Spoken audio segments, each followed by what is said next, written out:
Presiden Joko Widodo tengah menghadapi gelombang besar yang menerjang di akhir masa pemerintahannya, yang terutama jelang Pilpres tahun 2024, di mana banyak isu tendensius terus menerjang perjalanan Jokowi di akhir periode keduanya. Semua bermula dari isu politik dinasti yang berhembus sangat kencang pasca anak Gibran Rakabuming Raka maju sebagai cawapres Prabowo Subianto. Majunya Gibran menimbulkan polemik dan konflik kepentingan. Pasalnya usia Gibran sejatinya belum 40 tahun, yang mana itu syarat minimum maju ke kontestasi cawapres. Tetapi Mahkamah Konstitusi secara mengejutkan memutus aturan tersebut menjadi berusia paling rendah 40 tahun atau pernah menduduki jabatan kepala daerah.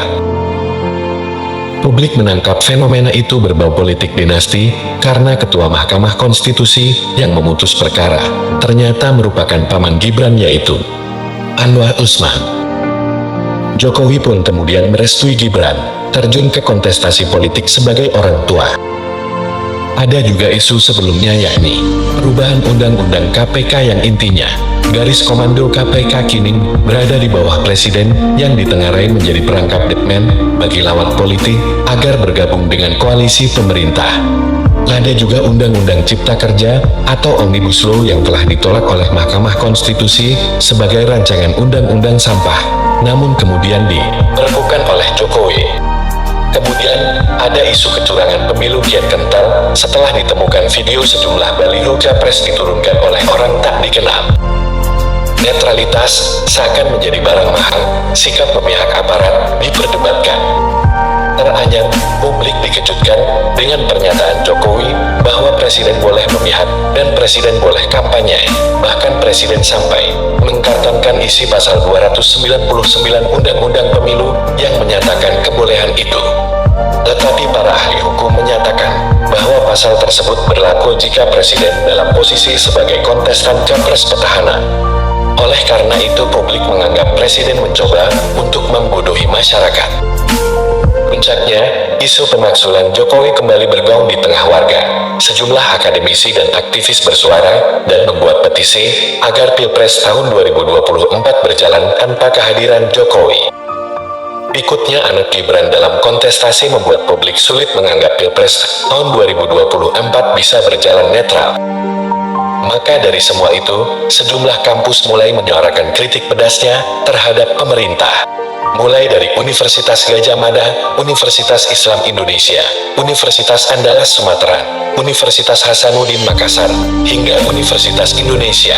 Semuanya mengakui sangat resah dengan tatanan hukum dan demokrasi Indonesia yang dianggap sudah diambang kehancuran.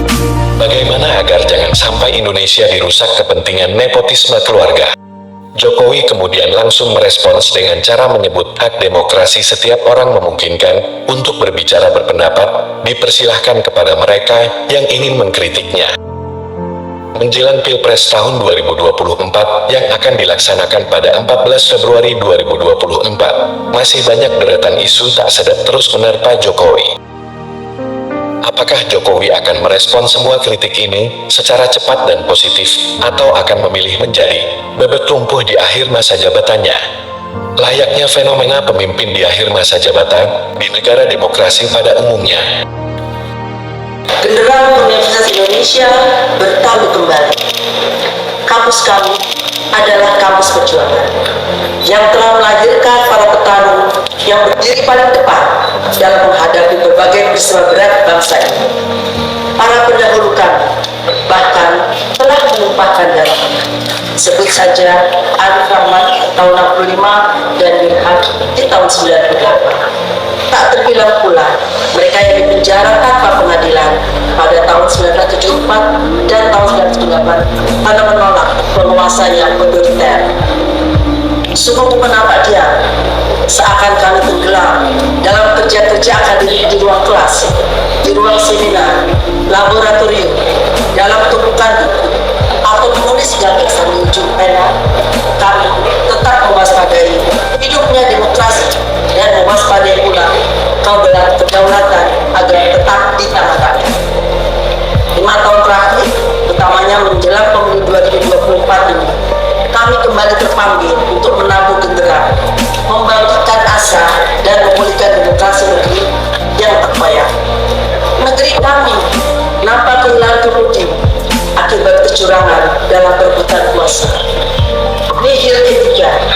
menggerus keluhuran budaya serta kesejatian moral bangsa.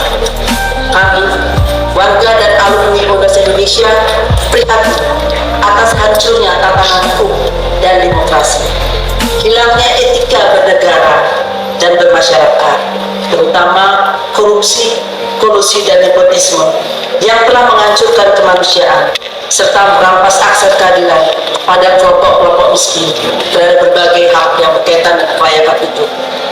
Keserakahan atas nama pembangunan tanpa naskah akademik yang berbasis data, tanpa kewarasan akal budi dan kendali nafsu keserakahan telah menyebabkan semakin punahnya sumber daya alam, hutan, air, kekayaan di bawah tanah dan laut, memusnahkan keanekaragaman hayati dan hampir semua kekayaan bangsa kita. Mereka lupa bahwa di dalam hutan, di pinggir sungai, danau, dan pantai ada orang, ada manusia, ada flora dan fauna, dan keberlangsungan kebudayaan masyarakat adat bangsa kita, bangsa Indonesia. Kami resah dan sekaligus geram atas sikap tindak para pejabat, elit politik dan hukum yang mengingkari sumpah jabatan mereka untuk menumpuk harta pribadi, menumpuk kekuasaan, membiarkan negara tanpa kelola dan digerus korupsi yang memuncak menjelang pemilu. Kami cemas kegentingan saat ini akan menghancurkan masa depan bangsa kita dan keindonesiaan kita. Mr. Supomo, salah satu perumus konstitusi Undang-Undang Dasar 45, Rektor UI tahun 51 sampai dengan 54, berpesan agar Civitas Academica Universitas Van Indonesia dengan otonomi atau kebebasan akademik yang melekat harus bisa merebut kembali zaman keemasan Sriwijaya yang menjadi pusat ilmu pengetahuan dan kesejahteraan.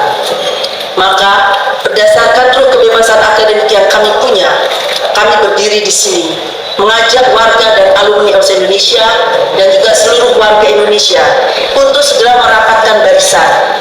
Pertama, mengutuk segala bentuk tindakan yang menindas kebebasan berekspresi. Kedua, menuntut hak pilih rakyat dalam pemilu dijalankan tanpa intimidasi, tanpa ketakutan, berlangsung secara jujur dan adil. Tiga, menuntut agar semua ASN, pejabat pemerintah, TNI dan Polri bebas dari paksaan untuk memenangkan salah satu paslon. Yang keempat, menyerukan agar semua perguruan tinggi di seluruh tanah air mengawasi dan mengawal secara ketat pelaksanaan pemungutan suara serta penghitungannya di wilayah masing-masing. Mari kita jaga bersama demokrasi dan negara kesatuan Indonesia yang kita cintai dan